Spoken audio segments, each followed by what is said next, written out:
Grand 3, puissance en régime sinusoïdal.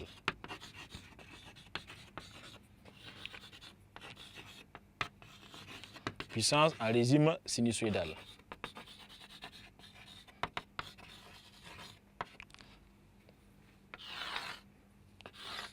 Alors, en régime sinusoïdal, il convient de noter que la tension comme l'intensité sont des fonctions variables.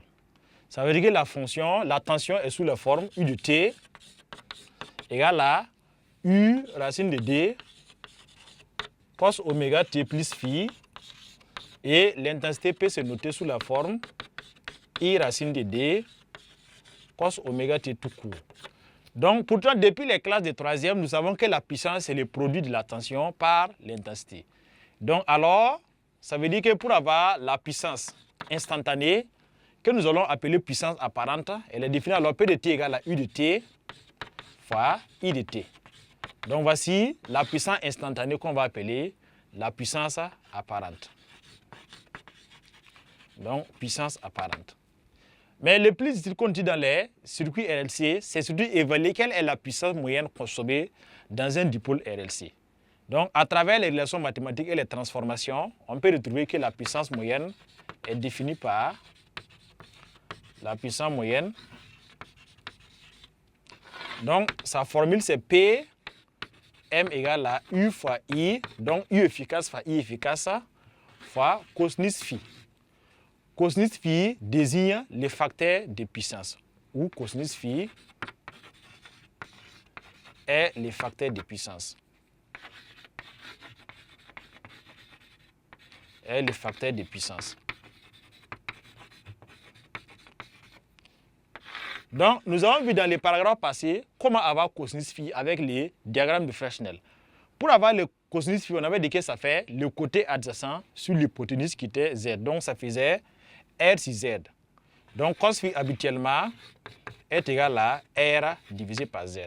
Donc, dans certains dipôles où la bobine a une résistance interne, à ce grand R, on va ajouter petit r. Donc, ça va faire cos phi égale à grand R plus petit r, le tout divisé par Z.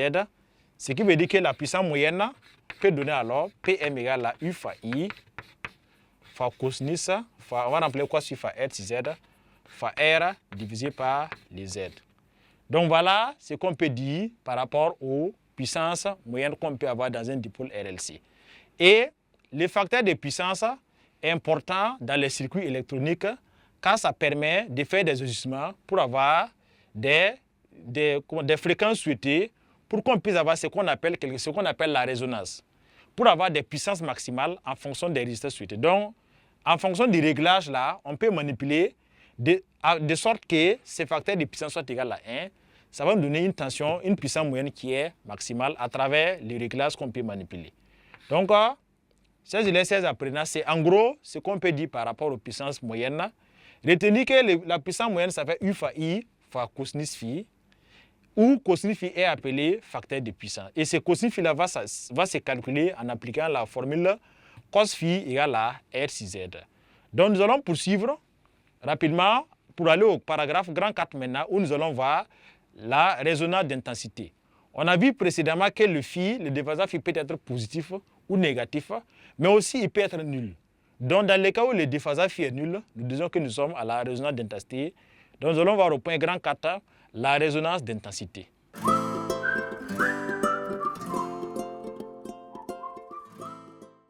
Donc, 16 élèves, 16 apprenants, nous sommes maintenant au quatrième point, le grand 4 qui porte sur la résonance d'intensité.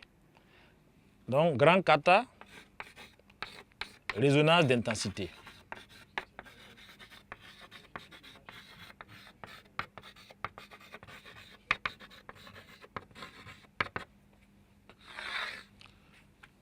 Donc, grand 4, la résonance d'intensité. Donc, quand est-ce que nous sommes à la résonance d'intensité? On avait dit qu'il y avait, en fonction de la valeur de l'angle phi trouvé, on peut dire que le dipôle est soit inductif, soit capacitif. Donc, il y a un cas particulier où le déphasage phi peut être égal à 0. Donc, si nous sommes dans les cas où déphasage phi, donc on va voir la résonance d'intensité. Résonance d'intensité. Si le déphasage phi est égal à 0. Donc l'une des premières conditions, ça veut dire que entre la tension et l'intensité, ils ne sont pas déphasés. Pourtant, il y a la bobine, pourtant il y a un condensateur, mais les deux ne sont pas déphasés. On dit que nous sommes à la résonance. Et quelles sont les conséquences de cette résonance? Donc pour avoir phi égal à 0, il faut forcément que dans tangente phi là, il faut que les tangente phi, on a dit que c'est L oméga moins 1 sur oméga le tout sur R. Il faudrait que L oméga moins 1 sur oméga là puisse être égal à 0. Donc la conséquence c'est que tangente phi égale à 0.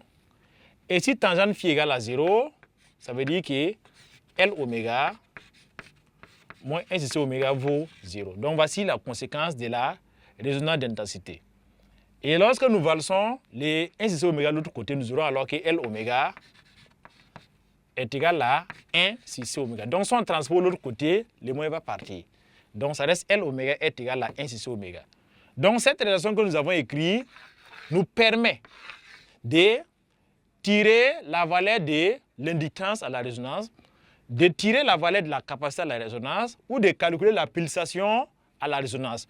Quand on sait que même la fréquence, quand on sait que la fréquence va noter la pulsation oméga 0, quand on sait que la oméga 0 est égale à dpi fois n0, cela permet de retrouver la fréquence n0.